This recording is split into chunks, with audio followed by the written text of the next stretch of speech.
Imagine buying a piece of land so massive that you could comfortably drop several sovereign countries inside its borders. In 1868, the United States issued this warrant for $7.2 million. At that price, the land cost roughly 2 cents per acre. Despite the low price, the purchase faced immediate backlash.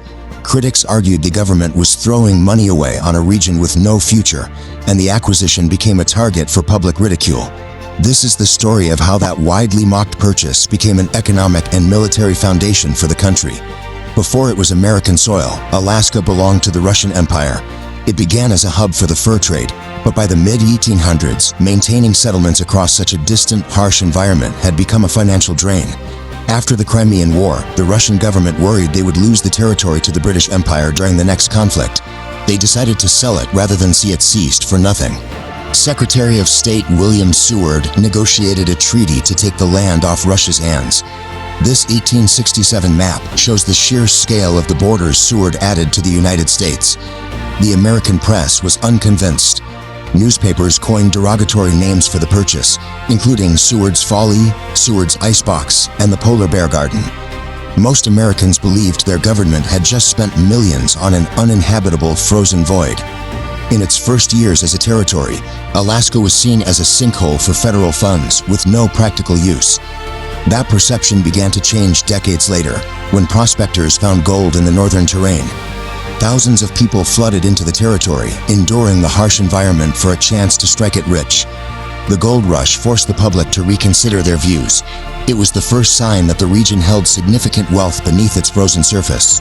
While gold brought the first crabs, industrial-scale operations soon uncovered resources that produced far more wealth than the mining camps ever did. World-class fisheries were established, turning the region's salmon runs into a massive, sustainable industry. Even larger discoveries followed, as surveyors found massive fields of oil and natural gas trapped under the ice. The extraction of other minerals further solidified the territory's role as a major source of natural resources for the nation. These industries eventually generated billions, making the initial $7.2 million price tag look negligible. The sequence of discoveries ended the myth of the frozen wasteland and established Alaska as one of the most lucrative assets in the American portfolio. By the mid-20th century, Alaska's importance shifted again, this time because of where it sat on the globe. During World War II, the territory became a critical staging ground for the defense of the Pacific. As the Cold War began, Alaska's proximity to Russia made it a necessary line of defense. The United States was now using land purchased from Russia to build a defense against the Soviet Union.